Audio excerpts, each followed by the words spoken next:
il fallait traiter les opprimés.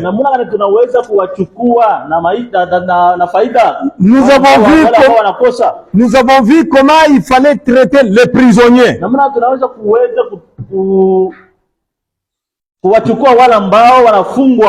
Ça, c'était l'histoire d'hier. Nous avons vu la famille qui est partie de Syrie jusqu'à Liban. Et comment ils étaient traités en Liban. Et à travers l'école adventiste, l'enfant Ahmed a trouvé l'emploi. Et il commençait à se réjouir. Donc, il faut vraiment traiter bien les réfugiés. Il faut bien traiter les veuves. Il faut bien traiter les orphelins. Et aujourd'hui, sans plus tarder, nous avons encore un bon sujet que je vais vous demander à me suivre attentivement. Et vous tous qui nous suivez de près ou de loin, j'aimerais vous dire que nous avons un bon sujet qui concerne les parents. Parce que cette semaine, c'est la semaine de vie et famille. Aujourd'hui, le titre nous dit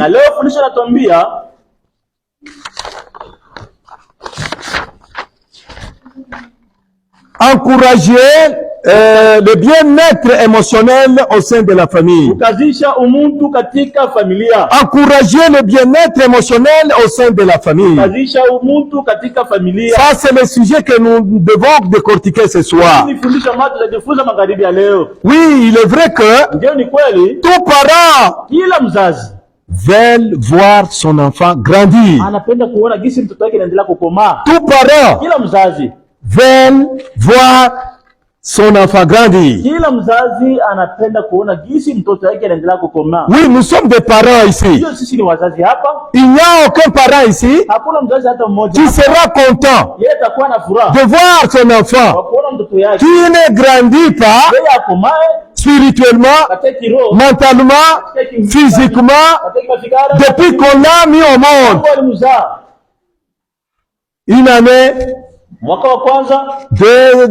ans, 3 ans, il est toujours le même. Et j'espère que les parents ne seront pas tranquilles. Ils commenceront à s'inquiéter. Oui, les parents aiment quand ils voient leurs enfants grandir. Et quand ils voient les enfants réussir physiquement, intellectuellement, spirituellement et socialement. Ça, c'est le souhait des parents. Mais la plupart des parents veulent aussi que leurs enfants trouvent un travail satisfaisant et constant et qu'ils contribuent à la maison, qu'ils contribuent à l'école, et qu'il contribue aussi à la société. Bonjour l'Église de Dieu. Ça, c'est le souhait des parents. Ils veulent que leurs enfants qu'ils grandissent, qu'ils croissent spirituellement et physiquement, et par après qu'ils trouvent des emplois, qu'ils trouvent du travail pour bien contribuer, peut-être à la maison, peut-être à l'église, et même peut-être dans la société. Et que ces enfants puissent aussi se faire voir. Et mais par conséquent, nous savons que la famille est le principal centre de formation pour le bien-être des enfants.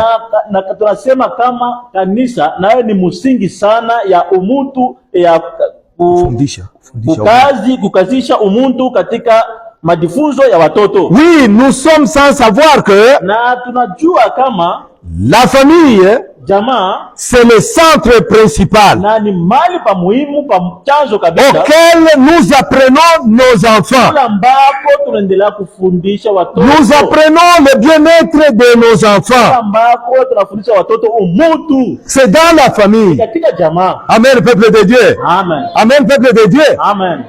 L'enfant ne peut pas apprendre le bien-être en dehors de la famille. Na mtoto hawezi kujifunza umutu nje ya jamaa. C'est dans la famille. Katika jamaa. C'est dans la famille et dans la communauté. Katika mazingira. Sans plus tarder, Bila kuponda muda. nous ouvrons nos Bibles Na tunafungua mabiblia dans l'Ancien Testament, katika Agano Takatifu. plus précisément en Proverbe, Katika Mezali chapitre 22, verset 6. 12 na mstari wake wa. Que nous dit ce verset, vous qui êtes les lecteurs? Anasema hivi, mlee mtoto katika njia ipasayo, naye ataishi hata atakapokuwa mzee. Ah, merci pour celui qui a la version française.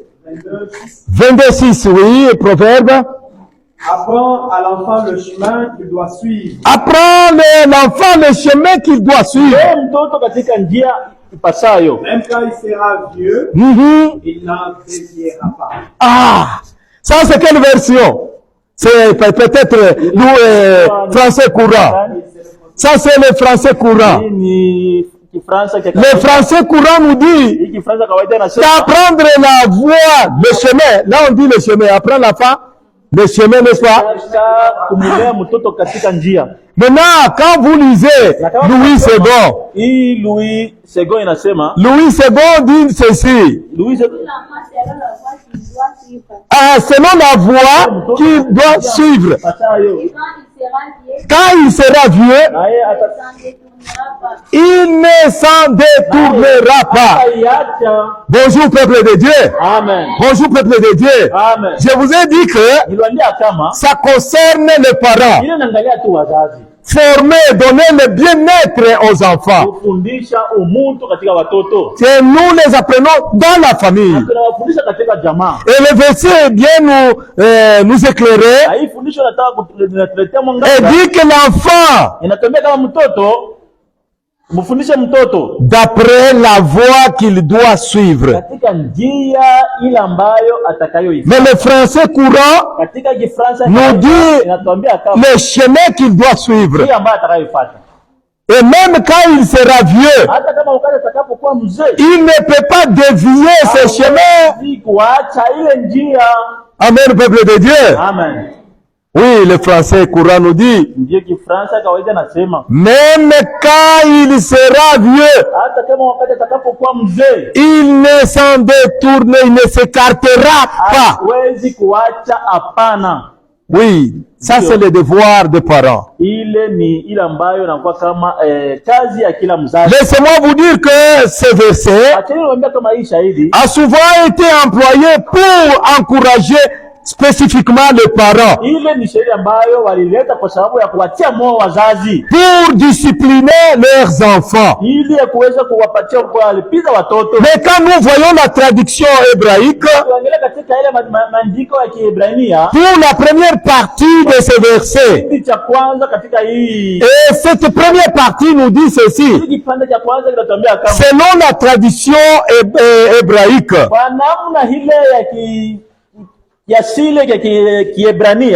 en français on dit, j'aimerais que mon ancien lise, verset 6, c'est la première partie, là dit comment?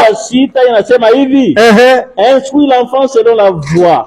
Jusque là. Mais selon la tradition hébraïque, français courant nous dit comment? Initié. Ok, on peut aller. Maintenant la tradition hébraïque nous dit, initier un enfant selon sa voie. Est-ce que vous avez suivi la contradiction qui est là? Relisez encore cette première partie. Instruis l'enfant selon la voie. Ici c'est la Bible. Oui, la Bible dit semer.